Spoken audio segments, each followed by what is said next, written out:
Giants had a nice season, surprised a lot of people, and that, of course, had a lot to do with the maturation of Daniel Jones, thanks to Brian Daboll.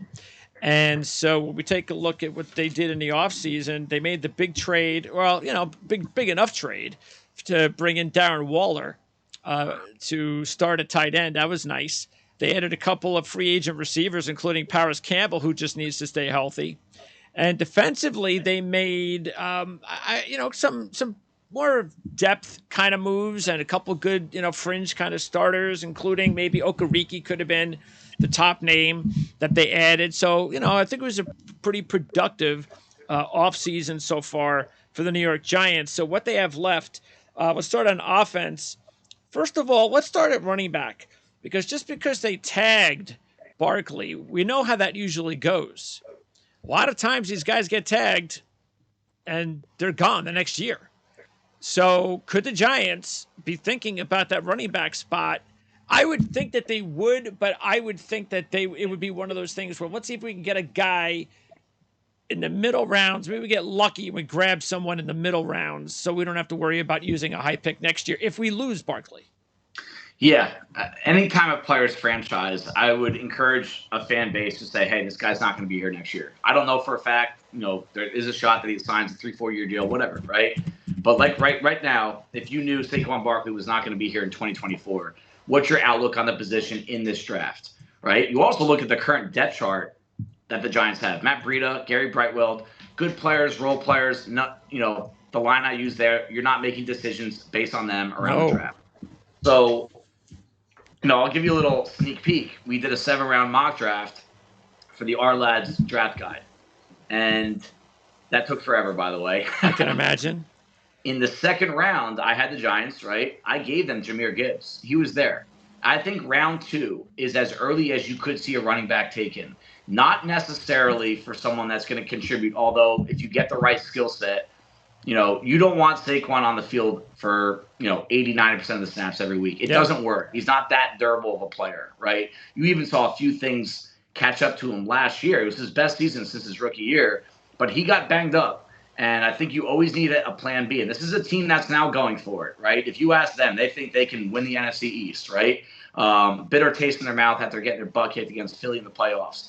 So you bring in a running back to offset what you have Saquon Barkley, but also set up your future and just check that box for 2024. You don't ignore that, right? This is a front office that is very much about positional value, thinking ahead of the curve. Let's get ready for next year, not just this year.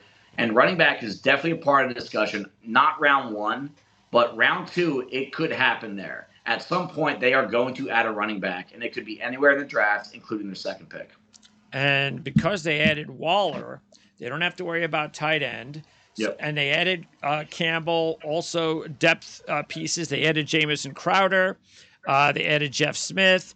So believe it or not, I think there's one thing, though. It all depends on the philosophy.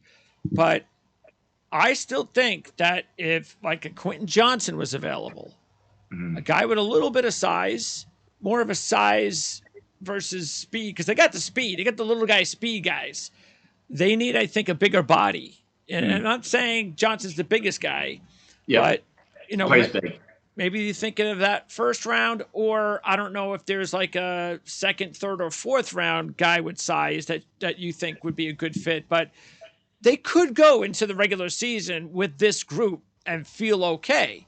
But I just wonder whether or not they're thinking about adding a guy with size. Yeah, I mean, when I think about a wide receiver room, you want to think about a basketball team, right? You want your big bodies, you want your small bodies, you want your possession guys, right? You want your guys after the catch. When I listen to Joe Shane talk about the receiver position, he really does kind of pound separation, quickness, get open, do things after the catch. So you can go in two different directions. Now, when I think about who's going to be there, Quentin Johnson, Zay Flowers, those are the two names that kind of pop up in my head. Zay Flowers is just another body like Wan'Dale Robinson. Yeah, that's not, no. No, on paper, it just doesn't seem like the smartest idea. No. Yes, could it be fun in certain looks, right? Are they going to get open and make things happen? But I think we're not doing the run and shoot here. Yeah, exactly. Yeah. I think the passing game needs more balance. And as Johnson might not measured in like Randy Moss, but the dude plays big. Yes. His wingspan is unreal. He looks like an avatar out there, and he's a monster after the catch. He's probably the best receiver in this class at breaking tackles and creating on his own. So Johnson is a guy. He's a little raw, and there are some things about his hands that bother me a little bit. Yeah. Still a first-round grade for me. I think a great situation for him because he's not going to be thrown into the X receiver spot and say, hey, you're the starter. They have enough bodies. I think what I like this front office did in the offseason is they patched a lot of holes. They're not long-term solutions, but they are not going to force a rookie into an every down role right away. They can kind of develop him a little slower if they need to. The name that I think, if they don't go there round one, Cedric Tillman is a name, another big body that had a 2022 season that was really kind of marred by a lower body injury, a weird ankle injury that doesn't come up. He's full strength now. That's a name to keep an eye out for Giants fans, that he would be a really good fit if they need a little bit more size and a little bit more downfield threat in this offense. Yeah, and we're not talking about Isaiah Hodgins size either. So right. Yeah. He's tall.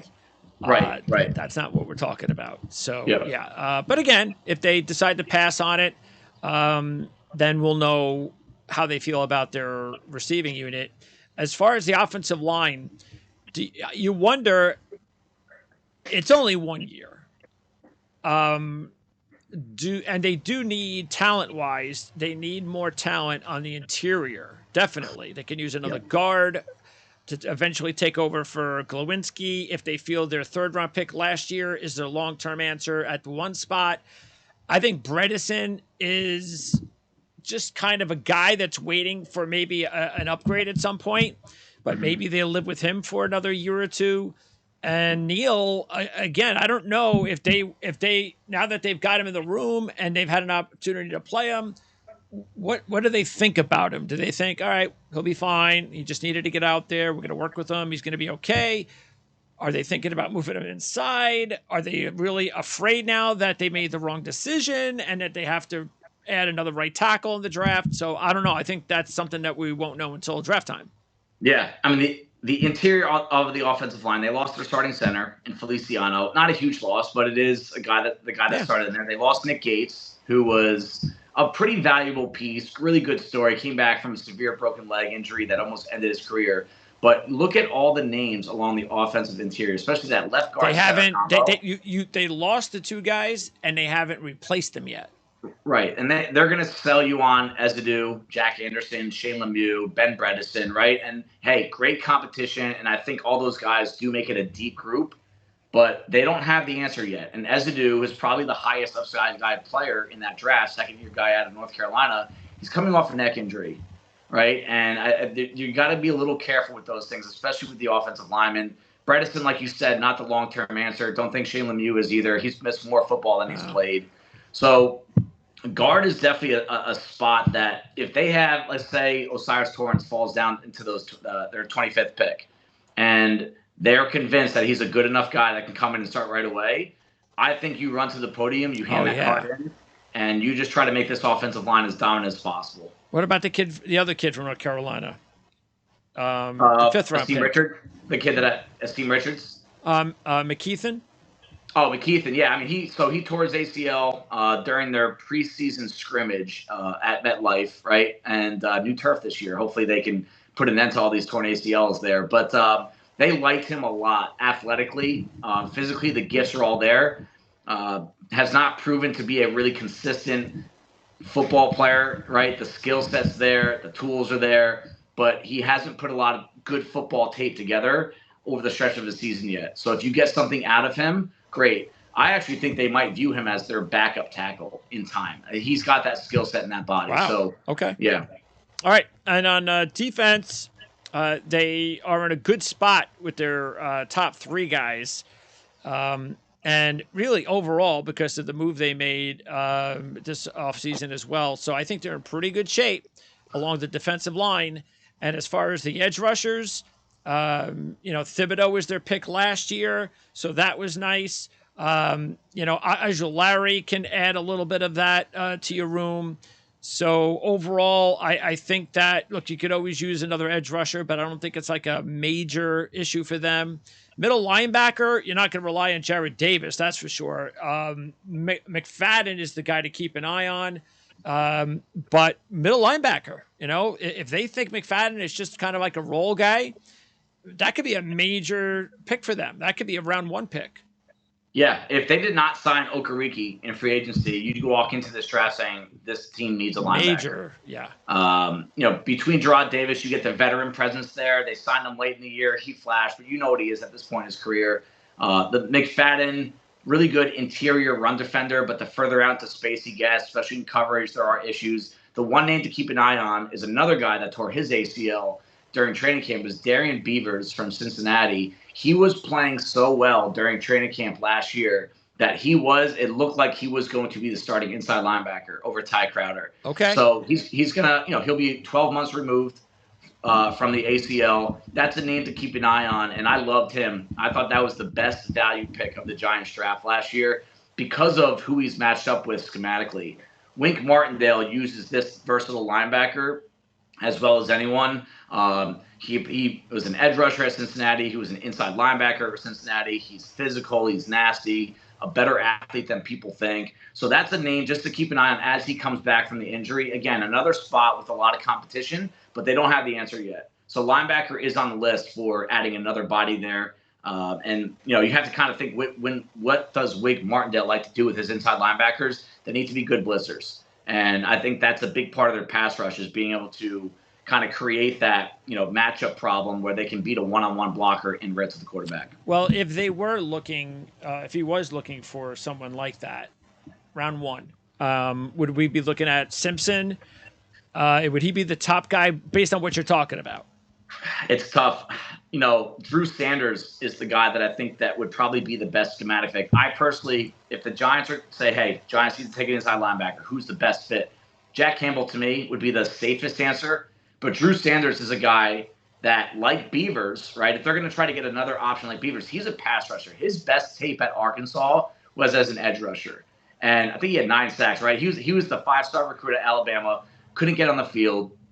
Goes to Arkansas, plays the off-ball linebacker spot that would occasionally move up to the line in pass rush situations, and he first-team All-SEC. Still doesn't completely know what he's doing, but I think Martindale works with that guy kind of really well. So Drew Sanders is probably the linebacker I think fits the scheme the most. Round 1 is a little rich for him, though. Oh, okay. Sounds good. And then nickel cornerback, that is definitely a position of need, correct? Absolutely. I mean, Darnay Holmes in a contract year. He's been in and out of the lineup. Yeah, you can't count on him anyway. Can't count. A lot of penalties. That's been an issue since 2020. Julian Love, I think that was a bigger loss than people think. Just that security blanket of, hey, he's a backup nickel. He's a backup safety. He can play the free safety. He can play in the box.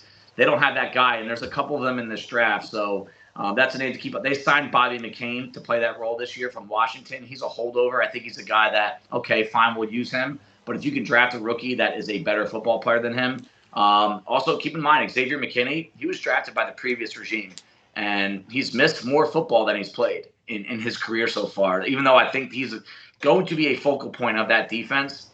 Him and Azeez Ojulari are both drafted by Gettleman, and they both are now injury issues. And at some point, because you're paying a quarterback now, you can't take risks on injury issues.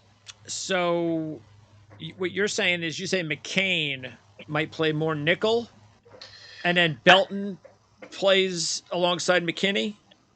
I think that there's a good shot that could happen. I think that's an option, right? You get Holmes out of the mix. I mean, this defense rotated so many guys in and out based on matchups last year. Like, you'd see Belton get, 80% of the snaps one week and literally would not be on the field the next week. So I do think right now they just don't have gives him an option. Okay. Yeah, they're just moving puzzle pieces around. So McCain gives them that versatility, and I think they would need another body. But I think you can also make a case they need a number 1 corner. Right, I think Adoree Jackson's going to be gone soon. Even if you do like him, right, I think he's a number 2. And Cordell Flott is kind of like the wild card of the mix. And again, when you don't have a number 1 corner, you don't have a number 1 corner. And give me some potential DBs that the Giants could be looking at in the first round. I mean, Brian Branch would be a great pick if he's there. I don't think he's going to drop that far. A corner that kind of plays that trail and run role very well. Can mix you up at the line, but can also hang with you speed and size down the field. I mean, you're looking at Ringo from Georgia. You're looking at Joey Porter from Penn State. Deonte Banks is an option. He's had a great pre-draft process. I think he's a little raw. But Julius Brents is a day two guy that I love for this scheme. I love the ethos that dude plays with. He's one of the most physical kids you're ever going to see on the outside. And that Tariq Woolen size-speed combo that Seattle had last year, Brents has very similar profile to that. He's not as fluid, but that's a spot where I think Giants and Wink Martindale in particular will pound the table for us. We need another big physical corner on the outside. And then a nickel. Nickel, I love Riley Moss from Iowa. He could go late first round. I think late first round is a little early for him. If they're looking for a first rounder, I like Jartavius Martin from Illinois. I'm a little rich on him. Not everyone has him as a first rounder. I do. He was a corner/safety at Illinois, best tackler in the group, and I think that he could be a really sneaky option for a surprise first round pick for the Giants.